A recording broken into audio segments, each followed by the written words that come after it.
বিসমিল্লাহির রহমানির রহিম। Hello viewers, আসসালামু আলাইকুম। আশা করি সবাই ভালো আছেন। বাংলা ক্লাস আপনাকে স্বাগত জানাচ্ছি। আমি মোহাম্মদ রাশিদুজ্জামান। প্রতিনিয়ত আমি প্রাইমারি শিক্ষক নিয়োগ পরীক্ষায় বিগত যে প্রশ্নগুলো এসেছিল, বিশেষ করে বাংলা প্রশ্ন ব্যাখ্যা সহ সমাধান দিচ্ছি। আশা করি আজকেও তেমন একটি বিষয় নিয়ে হাজির হয়েছি। বাংলা প্রশ্ন সমাধান 10। আমি এর আগে 9টি টিউটোরিয়াল করেছি প্রশ্ন সমাধানের উপরে। আজকে 10 নম্বর প্রশ্ন সমাধান নিয়ে আলোচনা করব ব্যাখ্যা সহ। আশা করি শেষ পর্যন্ত ক্লাস দেখবেন, লাইক কমেন্টস ও সাবস্ক্রাইব করে আমার সাথে থাকবেন। আশা করি ভালোটা এবং নির্ভুল ব্যাখ্যা আপনারা এবং নির্ভুলভাবে আপনারা শিখতে পারবেন সে আশা করছি। চলুন আমরা আজকে ক্লাসে যাই। তাহলে আজকে ক্লাসে থাকছে 2013 সালে প্রাইমারি শিক্ষক পরীক্ষায় যে প্রশ্ন এসেছিল কোনো একটা অঞ্চলে, সেই প্রশ্ন আমরা সমাধান দেওয়ার চেষ্টা করব। দেখা যাক এখান থেকে কি কি প্রশ্ন এসেছিল। তাহলে চলুন আমরা ক্লাস করি। 1 নম্বর প্রশ্ন ছিল সাহিত্য অংশ থেকে বিখ্যাত একটি উপন্যাস। পরীক্ষা ছিল লাল সালে উপন্যাস কার লেখা।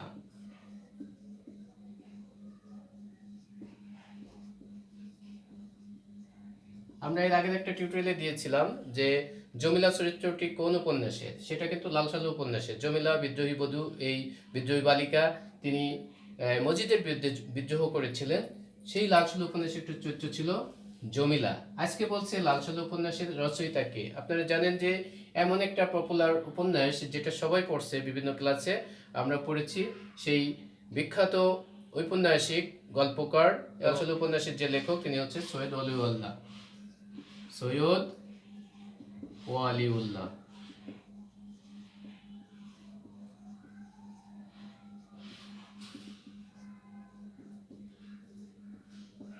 ঠিক আছে, তাহলে ওনার জন্ম মৃত্যু হচ্ছে 1922 থেকে 71 মুক্তিযুদ্ধের সময়। ওই বছরে ইনি মারা গিয়েছেন। ঠিক আছে, তাহলে সৈয়দ ওয়ালিউল্লাহ, তার বিখ্যাত উপন্যাস হচ্ছে লাল সালু। এই লাল সালু উপন্যাসটা বাংলা সাহিত্যের অন্যতম একটা উপন্যাস। 2 নম্বর প্রশ্ন ছিল একটি চরণ কবিতার লাইন, অর্থাৎ এই চরণটি কার লেখা বা এই পংক্তিটি কার লেখা, এরকম একটা প্রশ্ন। তাহলে 2 নম্বর প্রশ্ন ছিল মরণ রে তুই মম শ্যাম সমান, উক্তিটি রচয়িতা কে বা পংক্তিটির রচয়িতা কে। ঠিক আছে, মরণ রে তুই মম শ্যাম সমান, পংক্তিটির রচয়িতা হচ্ছে রবীন্দ্রনাথ ঠাকুর, আমাদের বিশ্বকবি রবীন্দ্রনাথ ঠাকুর।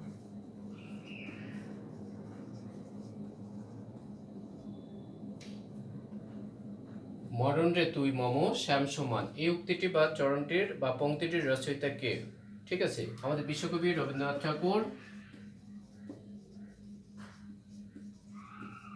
এই চরণটির বা পংক্তিটির রচয়িতা। তাহলে এই যে বিখ্যাত উক্তিগুলো পরীক্ষা অনেক সময় আসে। ঠিক আছে, আমরা এর আগেও বিভিন্ন পরীক্ষায় পেয়েছিলাম যে বিখ্যাত উক্তি বা গানের লাইন এগুলো কার রচনা বা কে লিখেছেন, এগুলো পরীক্ষায় আসে। 3 নম্বর দেখেন, জন্ডিস ও বিবিধ বেলুন। হ্যাঁ, এটি একটি নাটক, বলছে নাটক, এই নাটকের রচয়িতা কে। আমরা আগের একটা প্রশ্ন পেয়েছিলাম। ঠিক আছে, সেই লেখককে সম্পর্কে একটা প্রশ্ন আগেও এসেছিল, মুনতাসির ফ্যান্টাসি আর জন্ডিস ও বিবিধ বেলুন। আমরা এই দুইটা লেখক এবং বা নাট্যকার একই ব্যক্তি, অর্থাৎ এর রচয়িতা হচ্ছে সেলিম আল দীন। সেলিম আল দীন। তাহলে সেলিম আল দীনের এই নাটক উনি রচনা করেছেন, সেটার নাম হচ্ছে জন্ডিস ও বিবিধ বেলুন, আর একটা হচ্ছে মুনতাসির ফ্যান্টাসি। উনি জাহাঙ্গীরনগর বিশ্ববিদ্যালয় থেকে প্রথম নাট্যতত্ত্ব বিভাগ খোলার মাধ্যমে বাংলাদেশের বিভিন্ন বিশ্ববিদ্যালয়ে নাট্যতত্ত্ব বিভাগ খোলা হয় ওনার প্রচেষ্টায়। ঠিক আছে, তাহলে 3 নম্বর প্রশ্ন গেল। 4 নম্বর দেখেন, 4 নম্বর প্রশ্ন ছিল সমর্থক শব্দ। তাহলে 4 নম্বর বিটপি। পরীক্ষা আসছে বিটপি এর সমার্থক কি, সমর্থক শব্দ কি। বিটপি মানে হচ্ছে গাছ, বৃক্ষ। ঠিক আছে, বৃক্ষ।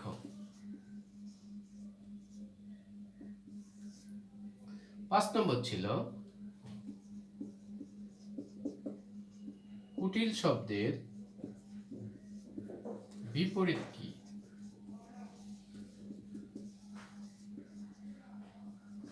উত্তর হচ্ছে কুটিল মানে হচ্ছে শক্ত। ঠিক আছে, তাহলে কঠিন, কুটিল মানে কঠিন বা শক্ত এরকম, তাহলে এর বিপরীত হচ্ছে সরল। এটাও কিন্তু বিভিন্ন পরীক্ষা আসে, আপনারা বিপরীত শব্দ, সমার্থক শব্দ এগুলো থেকে প্রশ্ন পাবেন। আশা করা যায় বিভিন্ন বই থেকে অথবা নবম দশম শ্রেণীর বইতে যে বিপরীত শব্দ আছে, সমার্থক শব্দ আছে সেগুলো পড়তে পারেন। ঠিক আছে, এখান থেকে অবশ্যই প্রশ্ন থাকে এবং বিভিন্ন বছরে বিভিন্ন পরীক্ষায় এই প্রশ্নগুলো এসে থাকে। শুধু প্রাইমারি শিক্ষক নিয়োগ পরীক্ষায় না, বিসিএস থেকে শুরু করে নিবন্ধন এবং যে কোনো চাকরির পরীক্ষায় সমার্থক শব্দ, বিপরীত শব্দ এখান থেকে অবশ্যই প্রশ্ন আসে। দেখেন,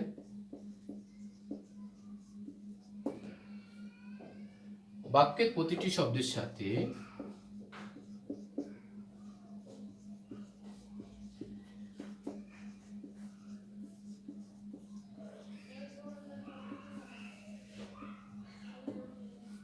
বাক্যের প্রতিটি শব্দের সাথে অন্বয় সাধনের জন্য যে সকল বর্ণ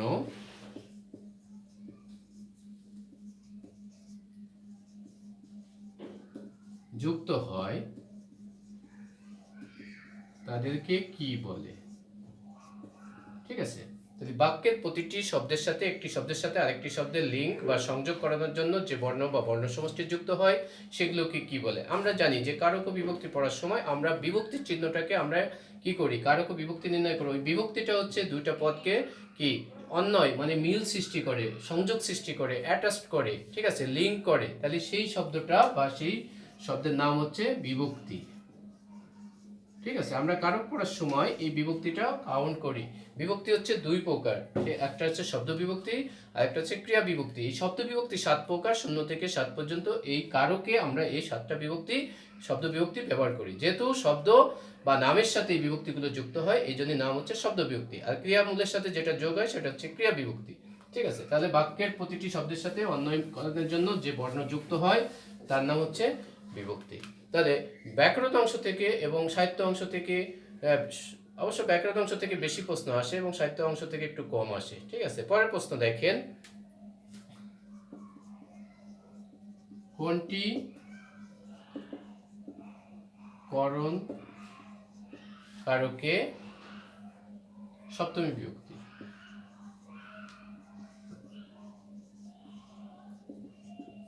আগে আমাদের জানতে হবে করণ মানে কি। করণ শব্দের অর্থ হচ্ছে যন্ত্র, সহায় বা উপায়। এই যে আমি কলম দিয়ে লিখছি, এই লেখা কাজে কিন্তু কলম সাহায্য করতেছে। কলম একটা যন্ত্রের মতো উপায় হিসেবে কাজ করতেছে। তাহলে করণ শব্দের অর্থ হচ্ছে যন্ত্র, সহায়, উপায়, উপাদান, উপকরণ, মাধ্যম, সাহায্যকারী। অর্থাৎ বাক্যের মধ্যে যে সাহায্য করবে, অর্থাৎ কর্তা যাকে দিয়ে কাজটা করাবে সেই হচ্ছে করণ। ঠিক আছে, তাহলে আমরা এখন দেখি কোন উদাহরণটা ছিল। টাকায় টাকা হয়, টাকায় পরীক্ষা ছিল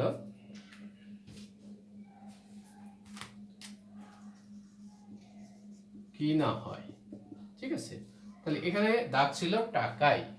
ঠিক আছে, সঠিক উত্তর ছিল এটাই। তাহলে কি হওয়া না হওয়া, এই কি হওয়া না হওয়া এটার জন্য কে সাহায্য করতেছে? টাকা। অর্থাৎ টাকার দ্বারাই কিছু হবে বা হবে না এরকম বোঝাচ্ছে।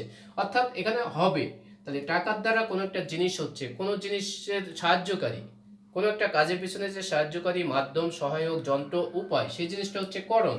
এবং দেখেন মূল শব্দ টাকা, অতিরিক্ত বিভক্তি হিসেবে অতিরিক্ত বর্ণ আছে। আমরা মাত্র পড়লাম যে বিভক্তি অতিরিক্ত হিসেবে শব্দের সাথে থাকে। এই যে অতিরিক্ত শব্দের শেষে অতিরিক্ত যে চিহ্নগুলো থাকে সেটা হচ্ছে বিভক্তি। এবং দেখেন অন্তস্থ এ, অন্তস্থ তে, এই 3টা বিভক্তি হচ্ছে সপ্তমী। তাহলে আমাদের বলছে করণ কারকে সপ্তমী বিভক্তি, তাহলে অন্তস্থ হচ্ছে সপ্তমী বিভক্তি। তাহলে এটা ছিল এই উদাহরণটা, আর বাদবাকি 3টা উদাহরণ ছিল ভুল। ঠিক আছে, তাহলে কারক বিভক্তি দেখেন অনেক ইম্পর্টেন্ট। কারক বিভক্তি এবং অন্যান্য বিষয়গুলোর উপর আমি ধারাবাহিকভাবে টিউটোরিয়াল বানাবো, আপনারা সেগুলো দেখবেন, আশা করি উপকৃত হবেন। পরের প্রশ্ন ছিল এটাও কারক থেকে, দেখেন আমাকে যেতে হবে।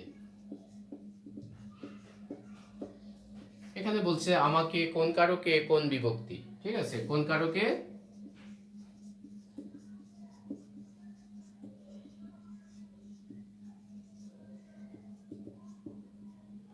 কোন কারকে কোন বিভক্তি। দেখেন বাক্যের মধ্যে আমরা যে কাজ করবে, বাক্যের মধ্যে যে কাজ করবে সে বিশেষ্য পদ হতে পারে অথবা সর্বনাম পদ হতে পারে। সেই যে কাজ করে তাকে বলা হয় কর্তৃকারক। ঠিক আছে, যে 6টি কারক আছে তার মধ্যে কর্তৃকারক হচ্ছে প্রথম, এবং কর্তৃকারক হচ্ছে কর্তা, সাবজেক্ট, উদ্দেশ্য। যে কাজ করবে সে কাজটা করতে পারে কোনো ব্যক্তি, অথবা ব্যক্তির পরিবর্তে যে সর্বনাম পদ বসে সেটা করতে পারে। তাহলে এখানে যেতে হবে, কাকে যেতে হবে, কে যাবে, যাওয়া কাজ কে করবে? আপনারা বিভিন্ন গাইডে দেখবেন অ্যান্সারগুলো অনেক সময় ভুল আছে। এখানে বলছে কাকে যেতে হবে, কি বা কাকে দিয়ে প্রশ্ন করলে কর্ম আসে, কিন্তু এখানে ব্যাপারটা ওইরকম না। ব্যাপারটা হচ্ছে যাওয়া কাজ কে করবে, আমাকেই করতে হচ্ছে। তাহলে এখানে কাজ করতেছে আমি, তাহলে আমি হচ্ছে কর্তা। তাহলে কর্তা বিভক্তি কি, মূল শব্দ হচ্ছে আমি বা আমা, তাহলে অতিরিক্ত আছে কে। কে থাকলে দেখেন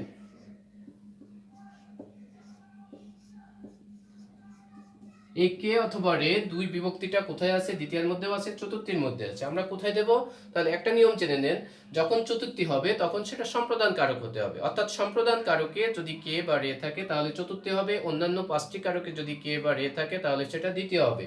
শুধুমাত্র সম্প্রদান হবে, সম্প্রদানে কে রে থাকলে চতুর্থী হবে, আর অন্যান্য সমস্ত কারকে কে বা রে থাকলে দ্বিতীয় হবে। এখন দেখেন আমাদের কারকটা বের হচ্ছে কর্তা, তাহলে এখানে বলছে সম্প্রদানে চতুর্থী কে থাকলে, তাহলে আমাদের বেরছে কর্তৃকারক, তাহলে এখানে কর্তায় কে আছে ওই জন্য দ্বিতীয় হবে। ঠিক আছে, এইটা খেয়াল রাখতে হবে। কে এবং রে যেহেতু দুইটা বিভক্তি এক, শুধু সম্প্রদান কারকে কে বা রে থাকলে চতুর্থী, অন্যান্য কারকে কে বা রে থাকলে সেটা হবে কি দ্বিতীয় বিভক্তি। তাহলে আমাকে যেতে হবে, এখানে যাওয়া কাজ আমি নিজেই করছি, কর্তা এবং কে আছে এই জন্য দ্বিতীয় বিভক্তি। ঠিক আছে, তারপরে দেখেন কোন বানানটি শুদ্ধ।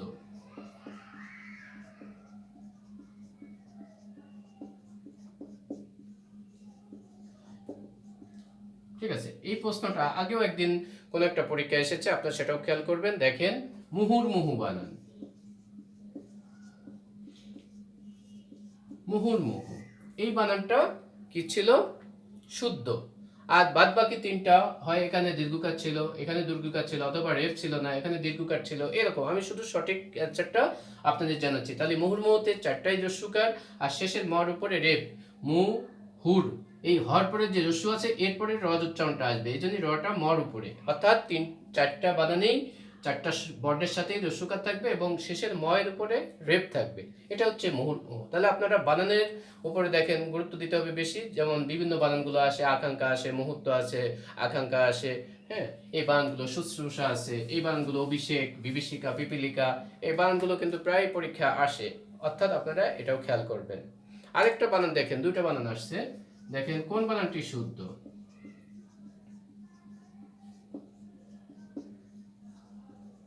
কোন বানানটি শুদ্ধ, এখানে ছিল দেখেন সান্দর্শিক।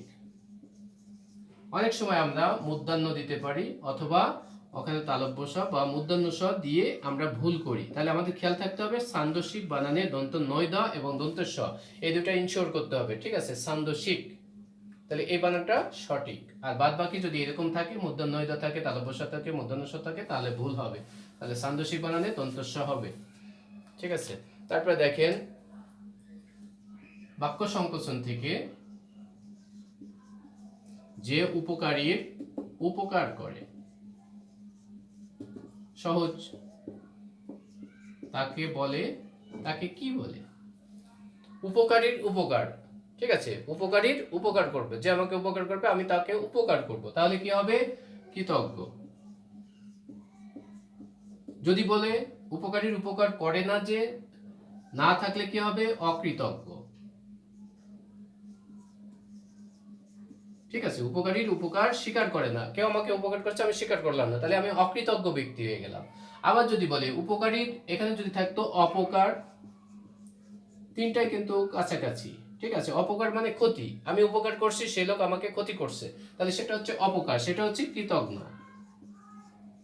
তাহলে এই তিনটা একটু খেয়াল রাখবেন, যে উপকারীর উপকার করে সেটা হচ্ছে কৃতজ্ঞ, যে উপকারীর উপকার স্বীকার করে না অকৃতজ্ঞ, আর উপকারীর অপকার বা ক্ষতি করে তাকে বলে কৃতজ্ঞ। ঠিক আছে, কৃতজ্ঞটা পরীক্ষায় বেশি দেয়, এটা খেয়াল রাখবেন। অথচ এইটা পরীক্ষায় আসছিল, উপকারীর উপকার করে যে তাকে কৃতজ্ঞ বলে। আচ্ছা, 12 নম্বর প্রশ্ন কি ছিল আমরা একটু দেখি। 12 নম্বর প্রশ্ন ছিল, এটাও একটা বাক্য সংকোচন বা এক কথায় প্রকাশ। যেমন দেখেন, কোনোভাবেই যা নিবারণ করা যায় না,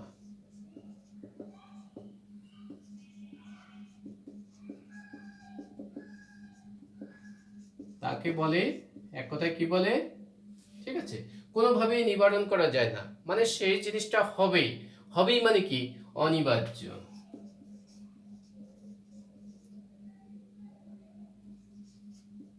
অনিবার্য। তাহলে যে জিনিসটা হবেই, ঠেকানো যাবে না, কোনোভাবেই নিবারণ বা বারণ করা যাবে না, ঠেকানো যাবে না, সেটা অবশ্যই হবে। তার মানে কি? অনিবার্য, এটা হতেই হবে। 13 নম্বর প্রশ্ন দেখেন। 13 নম্বর প্রশ্নটা ছিল কি, এটা একটা বাগধারা থেকে প্রশ্ন ছিল, আট কপালে।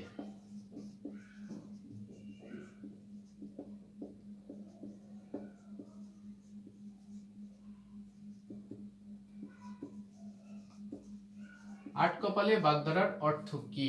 আমরা এর আগেও একটা পরীক্ষায় কিন্তু এই প্রশ্নটা পেয়েছিলাম। আট কপালে এই বাগধারার অর্থ হচ্ছে হতভাগ্য,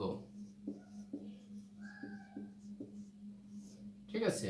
আর মন্দভাগ্য যদি থাকে সেটা হচ্ছে ইঁদুর কপালে। ইঁদুর কপালে হচ্ছে মন্দভাগ্য, আট কপালে হচ্ছে হতভাগ্য, এটা খেয়াল রাখতে হবে, ঠিক আছে। তাহলে 13 নম্বর গেল। 14 নম্বর প্রশ্ন কি ছিল আমরা একটু দেখি। 14 নম্বর প্রশ্ন ছিল বই পড়া কোন সমাস? দেখেন সমাস থেকে প্রশ্ন, বই পড়া কোন সমাস?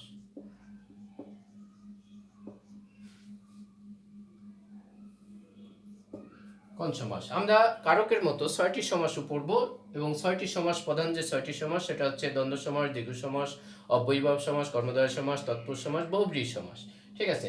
এখন দেখি এই বই পড়াটাকে ভাঙি, তাহলে বইকে পড়া। দেখেন কোন সমাস ভাঙার সময় যদি বিভক্তির চিহ্ন আসে, এই দেখেন কে একটা বিভক্তি, আমরা একটু আগে কারক নির্ণয় করলাম, সেখানে বিভক্তি ছিল কে, আমাকে যেতে হবে। আর সমাসেও কিন্তু বিভক্তি থাকে, যে কোনো এই 6টি সমাসের মধ্যে একটি সমাসে বিভক্তির চিহ্ন থাকে 6টি, দ্বিতীয়া থেকে সপ্তমী পর্যন্ত এই 6টি বিভক্তির চিহ্ন নাম অনুসারে সমাস থাকে। সেই সমাস যে কারকে, অর্থাৎ যে সমাসে বিভক্তি থাকবে সেই সমাসটা হচ্ছে তৎপুরুষ সমাস। যেহেতু এখানে কে আছে, এই কেটা হচ্ছে দ্বিতীয়া, তাহলে এটা হচ্ছে দ্বিতীয়া তৎপুরুষ, ঠিক আছে। তাহলে বইকে পড়া, বই পড়া, তাহলে যখন বিভক্তি চিহ্ন আসবে কে থেকে দ্বিতীয়া থেকে সপ্তমী পর্যন্ত, তাহলে সেটা হবে তৎপুরুষ সমাস, ঠিক আছে। আমি এর উপরে আলাদা করে ক্লাস নেব, আপনারা সেগুলো দেখবেন। 15 নম্বর প্রশ্ন দেখেন। হ্যাঁ, এটাও একটা সমাস থেকে প্রশ্ন, উপকথা। উপকথা পরীক্ষায় আসছে, উপকথা কোন সমাস? আগেরটার মতো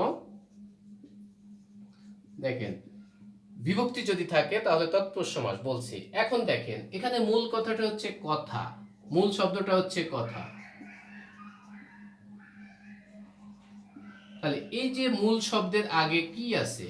উপ। আমরা জানি যে ইংরেজিতে পড়ে থাকি সাফিক্স এবং প্রিফিক্স, তাই না? সাফিক্স হচ্ছে পরে বসে, প্রিফিক্স হচ্ছে পূর্বে বসে। তাহলে বাংলাতে হচ্ছে প্রিফিক্সের বাংলা হচ্ছে উপসর্গ।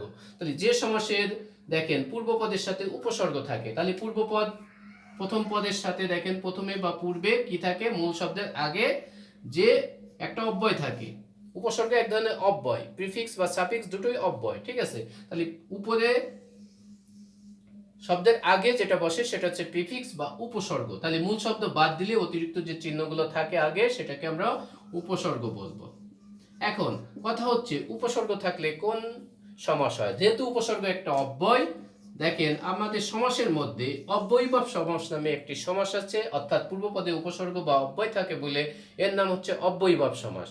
অর্থাৎ মূল শব্দটা বাদ দিলে আগে যে চিহ্নগুলো থাকে অতিরিক্ত চিহ্ন সেটা হচ্ছে উপসর্গ। যেহেতু উপসর্গ একটা অব্যয় আর আমাদের সমাসের মধ্যে একটি অব্যয়ীভাব সমাস রয়েছে, তাহলে এটা হচ্ছে অব্যয়ীভাব সমাস, ঠিক আছে। তাহলে মূল শব্দ বাদ দেওয়ার পরে আগে যা থাকবে সেটা অব্যয় বা উপসর্গ, এই জন্য অব্যয়ীভাব সমাস। এটা কি হবে?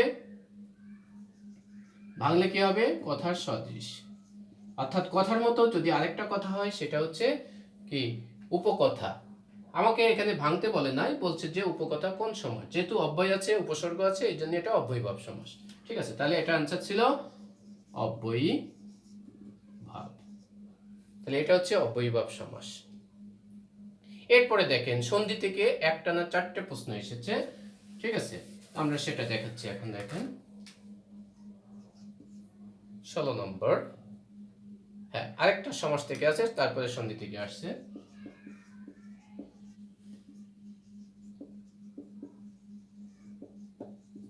হ্যাঁ, সুবর্ণ কোন সমাস? দেখেন এটা যদি ভাঙি, সু যে বর্ণ, তাহলে যে বর্ণটা ভালো, সুবর্ণ, সু মানে হচ্ছে ভালো, উত্তম। তাহলে দেখেন আমরা জানি যে সমাসের যে 6 প্রকার আছে এর মধ্যে কর্মধারয় সমাস, সেখানে বিশেষ্য এবং বিশেষণ পদ মিলে সমাস হয়, তাহলে পূর্বপদ এবং পরপদ দুইটাই হয় বিশেষ্য। শিক্ষার্থী বন্ধুরা দেখেন, সু যে বর্ণ, আমরা বলছি যে কর্মধারয় সমাসে পূর্বপদ এবং পরপদ হয় বিশেষ্য বা বিশেষণ পদ হয়। তাহলে দেখেন সু বিন অর্থাৎ বিশেষণ পদ, আর বর্ণ একটা নাম, এটা হচ্ছে বিশেষ্য পদ। পূর্বপদ এবং পরপদ যদি বিশেষ্য বা বিশেষণ হয়, অথবা দুইটাই বিশেষ্য হয় দুইটাই বিশেষণ হয়, তাহলে সেটা কর্মধারয় সমাস হয়। এবং কর্মধারয় সমাসের মাঝখানে একটা যে সংযোজক থাকে, তাহলে এটা কর্মধারয় সমাস। ঠিক আছে।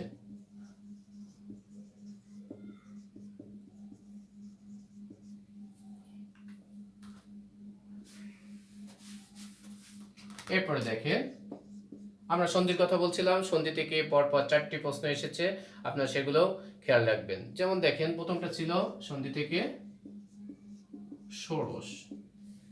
পরীক্ষা বলছে এর সন্ধি বিচ্ছেদ কি।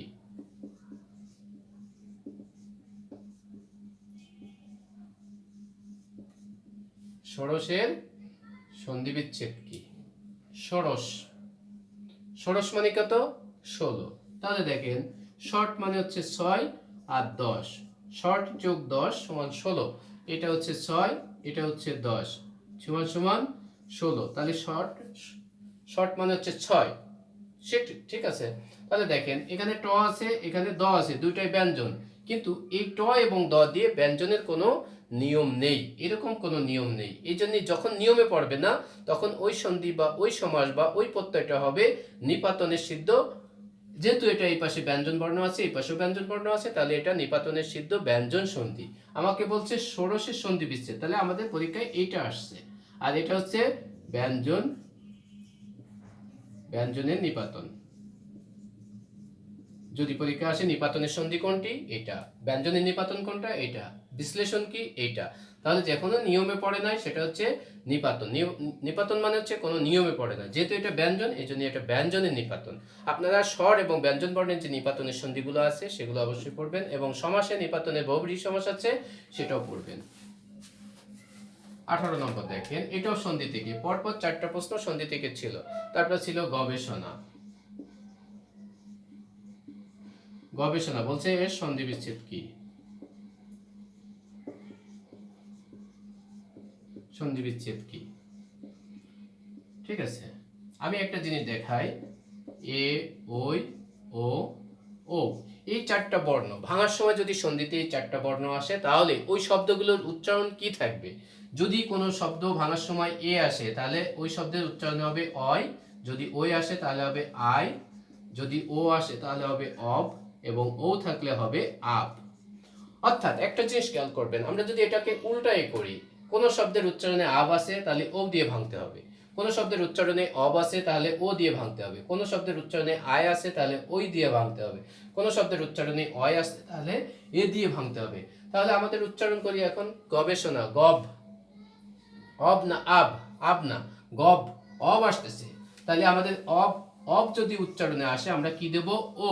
তাহলে এখানে ও, গো যোগ এসো না। দেখেন, এই যে ও আসছে, কি কারণে? উচ্চারণে অব আছে বলে, তাই। তাহলে গব, গবেষণা, অব আসতেছে, অব থাকলে ও কার হবে। তাহলে এটা এই নিয়মে পড়ছে। স্বরসন্ধির মধ্যে শেষের দিকে একটা নিয়ম আছে, এরকম এই 4টা বর্ণ যেখানে থাকবে, তার উচ্চারণ এই 4 রকম হবে। অর্থাৎ যদি শব্দের উচ্চারণে অয় আসে, আমি এ বসাবো। দেখেন, এ যদি আসে শয়ন, শয়ন, অয়, অয় আসতেছে উচ্চারণে, এই জন্য আমি এ বসাবো, সে যোগ অন। এরকম প্রত্যেকটাই আমরা যদি উদাহরণ দিই, তাহলে এরকম হবে। অর্থাৎ এরকম উচ্চারণে থাকলে আপনারা সেই বর্ণগুলো এইভাবে বসাবেন। যেমন এখানে গবেষণা, গব, অব আসতেছে, এই জন্যই ও হয়েছে, এই যে গোর সাথে ও। ঠিক আছে। তাহলে দেখি পরবর্তী প্রশ্ন, এরকম একটা প্রশ্ন আছে 19 নম্বরে ছিল কি, 19 নম্বরে দেখেন, ভাবুক। ভাবুক এর সন্ধি বিচ্ছেদ, বিচ্ছেদ কি? দেখেন, ভাব, আমরা আগে যে 4টা বর্ণের জন্য 4 রকম উচ্চারণ হবে, বা 4 রকম শব্দের জন্য 4 রকম বর্ণ বসবে, সেটারই একটা উদাহরণ দেখেন। ভাবুক, ভাবুকে উচ্চারণে কিন্তু আব আসতেছে, আমরা আব আসলে কি বর্ণ দিয়ে ভাঙবো? শেষেরটা ও।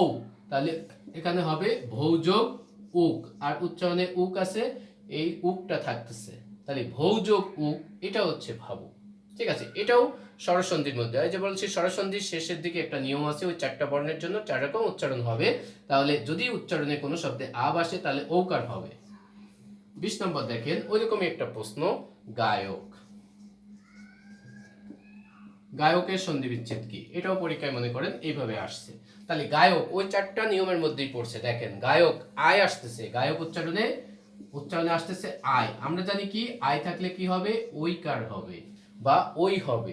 তাহলে আমরা ভাঙবো কি, গই, গই যোগ এই অকটা বসে যাবে। তাহলে এই হচ্ছে নিয়ম, সুন্দর একটা নিয়ম, আপনারা খেয়াল রাখবেন। এই 4টা উচ্চারণ মানে 4টা বর্ণ, এ ওই ও ঔ। এ থাকলে অয়, ওই থাকলে আই, ও থাকলে অব, ও থাকলে আব। দেখেন গায়ক, গায়, আয় আসতেছে, আয় আসার মানে ওই দিতে হবে বা ওই কার দিতে হবে, এখানে ওই বসছে। তাহলে এই হচ্ছে এই প্রশ্ন সমাধান। আশা করি আগামী ক্লাসে আরো প্রশ্ন সমাধান নিয়ে আপনাদের সামনে হাজির হব। আশা করি উপকৃত হচ্ছেন এবং লাইক কমেন্টস ও শেয়ার করবেন, কমেন্টস করবেন। হ্যাঁ, তাহলে আপনাদেরকে আমি আরো ভালো ভালো ক্লাস উপহার দিতে পারবো। সেই পর্যন্ত সবাই ভালো থাকেন, আগামী ক্লাস পর্যন্ত। আল্লাহ হাফেজ, আসসালামু আলাইকুম।